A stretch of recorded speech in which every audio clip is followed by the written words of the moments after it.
Salutations à tous, c'est le frère Mota Mwanidi. Et aujourd'hui, encore une fois, dans cette exhortation, on va aller dans Bible Karatambali, la Bible authentique, la seule Bible sans erreur ni contradiction. On va aller dans le livre de Wonja, qui est connu sous le nom de Ésaïe dans les Bibles classiques. Prise de contact et vision du futur, au chapitre 14, à partir du verset 1 jusqu'à 8. Donc le titre, c'est Le retour des exilés graciés. Donc Wonja, c'était un Mutopeda Mundi, c'est quelqu'un qui a vu des choses qui allaient se manifester dans le visible. Il a vu plusieurs périodes, plusieurs temps, par rapport à des châtiments aussi qui allaient s'abattre sur la terre, par rapport à certaines régions, donc dans certains royaumes, par rapport à Djeneb, par rapport à Mundo, donc les Banapa, donc plusieurs peuples, plusieurs époques, donc des états de conscience de rébellion aussi par rapport aux non-initiés. Il a aussi averti le peuple, il les a mis en garde contre la désobéissance. Et donc il a vu cela, et donc le titre de son livre c'est Prise de contact et vision du futur. Donc il a vu le futur, il a vu ce qui allait arriver. Il a prophétisé. Et ici le titre c'est Le retour des exilés graciés. Donc les exilés, donc des personnes qui sont allées en exil, mais qui reçoivent la manifestation de la grâce. Au verset 1, il est écrit: Car le verbe de l'Oba aura compassion des non-initiés de ceux de Tindi, virgule, il choisira et pardonnera aux non-initiés de Tombouanébila, virgule, et il les rétablira. Point. Les blancs et les sans-mêlés qui auront reçu la grâce se joindront à eux, virgule, et ils s'uniront à la maison de Tindi. Point. Donc, ici au verset 1, il dit: le verbe de l'Oba, donc c'est la vérité, avec un V majuscule. L'Oba, c'est le seul et unique créateur. Le verbe de l'Oba aura compassion des non-initiés de ceux de Tindi. Donc ici, on parle du peuple noir, parce que les non-initiés, c'est le peuple noir, mais qui ne connaissent pas la vérité, qui sont égarés, parce que pour être non-initié, donc il y a par rapport à la corruption, il y a des faux enseignants, il y a la rébellion. Donc, il y a plusieurs états de conscience par rapport à être dans cet état de non-initié. Donc, ce sont des personnes qui ne mettent pas en pratique les lois et les ordonnances du verbe de l'Oba, qui sont dans l'égarement. Mais malgré cela, ils obtiennent la grâce de pouvoir écouter, connaître la vérité et accepter et mettre en pratique. Donc, pour que leurs péchés soient pardonnés. Donc, ils se repentent. Voilà pourquoi il est dit: il choisira, donc le verbe de l'Oba choisira et pardonnera aux non-initiés de Tombouanébila. Donc il y aura le pardon par rapport à leurs fautes, par rapport à leurs états. Et il les rétablira. Et il est écrit: les blancs et les sans-mêlés qui auront reçu la grâce se joindront à eux. Et on sait que la grâce est accordée aussi aux autres, aux blancs et aux sans-mêlés, par rapport aussi à la venue du deuxième qui a accordé cela. Donc, les blancs et les sans-mêlés qui auront reçu la grâce se joindront à eux. Donc, eux aussi, ils auront ceux qui aiment la justice, qui ont l'amour pour la vérité, peuvent aussi accepter, mettre en pratique et rejoindre la bergerie. Et ils s'uniront à la maison de Tindi. Verset 2. Les peuples initiés les prendront, virgule, et les amèneront dans les temples sacrés après purification. Voilà, donc il y a la purification, c'est la mise en pratique, c'est la sanctification, c'est ça la base même. Et les amèneront dans des temples sacrés après purification. Verset 3. Et quand le verbe de l'Oba t'aura donné du repos, virgule, après tes fatigues et tes agitations, virgule, et après la dure servitude qui te fut imposée par les blancs et les sans-mêlés, virgule. Donc, si au verset 3, Wonja explique qu'il y a une période, donc il y a des temps où il y a les non-initiés qui vont être dans des agitations, qui vont être dans la fatigue, et qui vont subir la servitude, l'asservissement. Mais, il dit: et quand le verbe de l'Oba t'aura donné du repos après, donc après cela, après les fatigues, les agitations. Dans cette époque, on voit beaucoup d'agitation par rapport au peuple non initié. Il y a des rébellions, tout ça là. Il y a des guerres, il y a des bruits de guerre, ce qu'ils vont appeler les coups d'État, et ainsi de suite. Donc, il y a beaucoup de désordre pour les non-initiés. Tout ça là, c'est à cause du manque de connaissances. C'est parce qu'ils ne connaissent pas réellement qui ils sont. Ils ne mettent pas en pratique.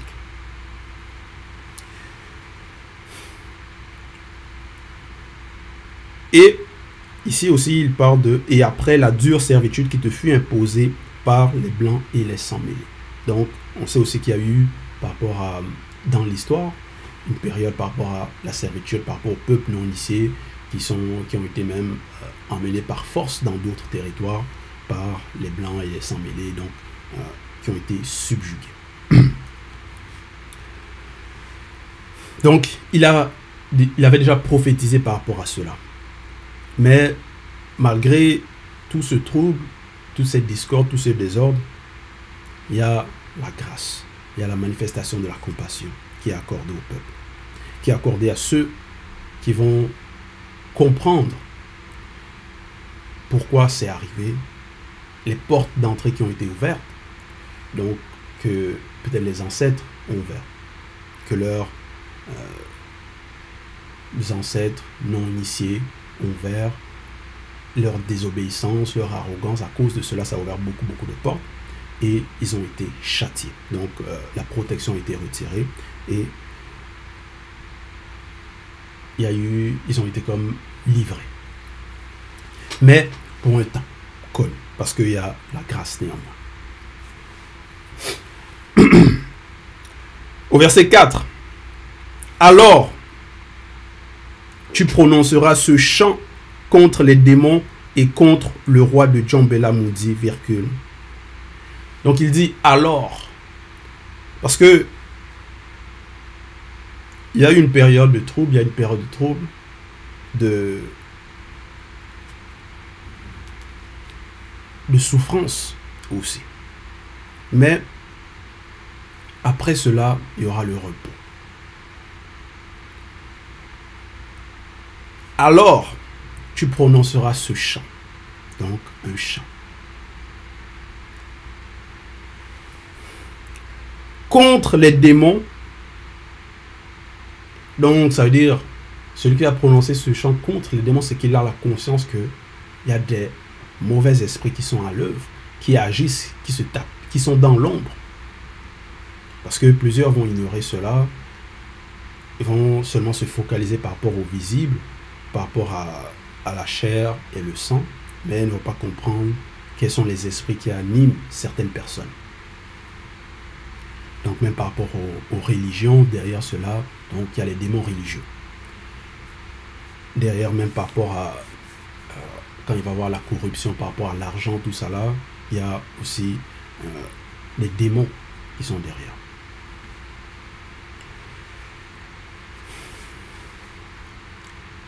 Qui influence.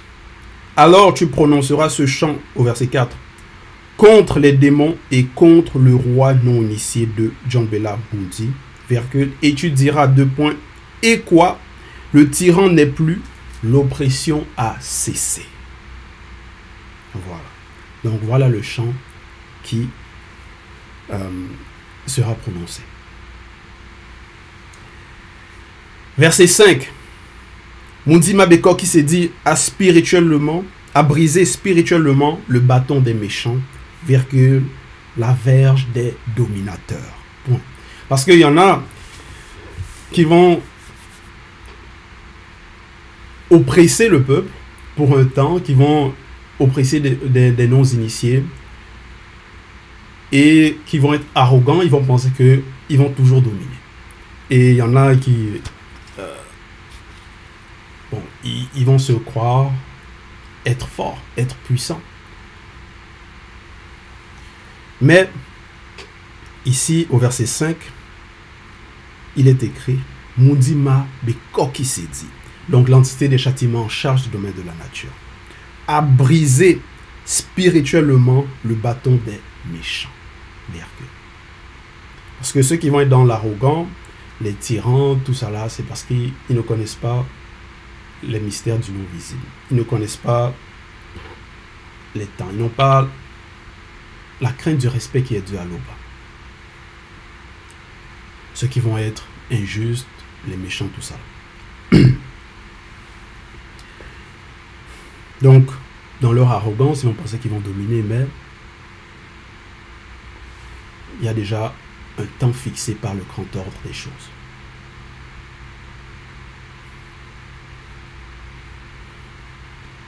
Donc, même, c'est pour ça, les non-initiés gracieux, ou les non-initiés, quand ils apprennent la vérité, ils n'ont plus à avoir la crainte de ces tyrans, de ces dominateurs, des guerres, des personnes du visible.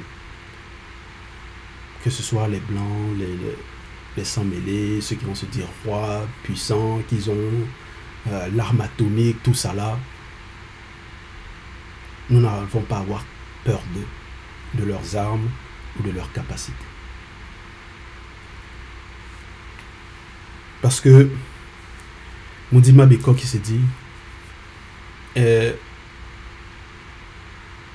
bien plus puissant que tous. Toutes leurs âmes réunies ne fait même pas le poids.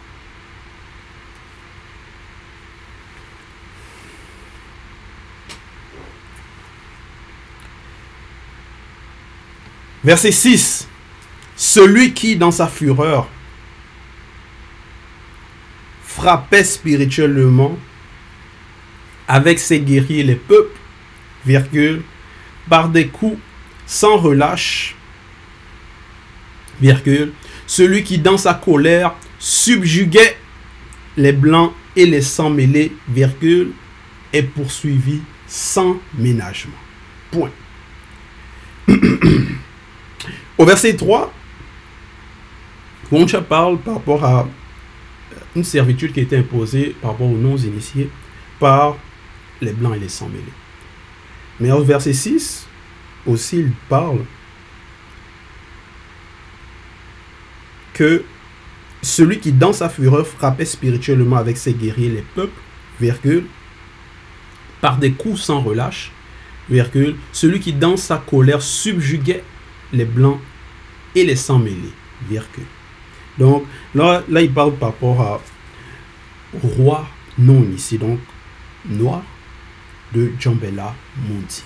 Donc Djambela Mundi, connu sous le nom de Babylone, Babili, donc en Afrique de l'Est. Donc qui subjuguait les blancs et les sans-mêlés. Donc qui aussi les dominait.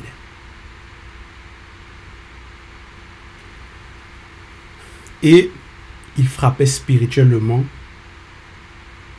avec ses guerriers les peuples. Mais c'était un tyran. Parce qu'il était aussi influencé. Parce que derrière, il y avait une emprise occulte.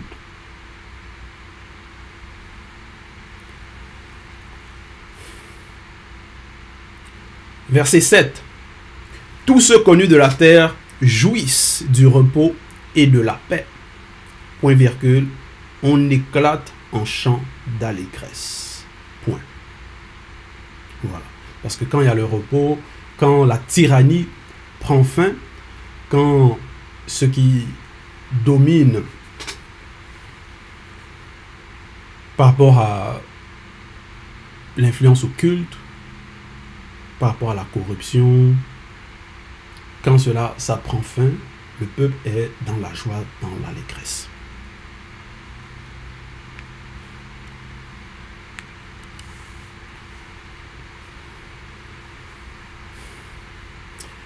Tous ceux connus de la terre, donc ceux connus de la terre, jouissent du repos et de la paix. Point virgule, on éclate en chant d'allégresse. Verset 8. Les cyprès, ouverture de la parenthèse, sapin, fermeture de la parenthèse, même, virgule. Donc les cyprès ici, c'est avec un C majuscule. Les cèdres, virgule, avec un C majuscule, se réjouissent de ta chute, 2 points. Donc si on parle par rapport à quand il est écrit les cypres avec un C majuscule, ce sont des entités. Et les cèdres aussi. Se réjouissent de ta chute. 2 points. Donc, la chute par rapport à donc cette influence occulte qui était par rapport au roi de Djombela Moudi. Donc, il était influencé, il était animé. Et par rapport à sa tyrannie, tout ça là, ça prend fin. Donc, par rapport à l'influence occulte qui est brisée. Et parce que derrière, c'est Satan. Parce que c'est lui qui est en tête par rapport au monde occulte. Depuis que tu es tombé, virgule, personne ne monte pour nous abattre. Point. Depuis que tu es tombé, personne ne monte pour nous abattre. Point. Parce que le monde occulte, ils vont influencer certains, les peuples, les rois, les chefs religieux, tout ça. Mais il y a un temps. Et il y a une promesse, c'est-à-dire un temps qui est établi par le grand ordre des choses par rapport au retour des exilés graciés. Donc par rapport à la grâce, et quand le peuple comprenne, accepte leur identité, mettre en pratique les lois, les ordonnances, donc il y a maintenant le châtiment qui va s'abattre sur ceux qui oppressaient le peuple, ceux qui dominaient, ceux qui étaient des tyrans. Donc, leur influence occulte s'est brisée. Se brise. Il y a le châtiment maintenant qui s'abat sur eux. Et par rapport au visible, donc, il y a la libération. Ce sont maintenant les non-initiés graciés qui vont dominer. Ce sont les initiés qui dominent, qui prennent le pouvoir. Et donc, c'est maintenant selon le verbe. Par rapport au royaume, les peuples non-initiés graciés, même les blancs et les sans-mêlés, qui vont recevoir la grâce. Donc, voilà ce que Wonja il avait vu, il avait prophétisé.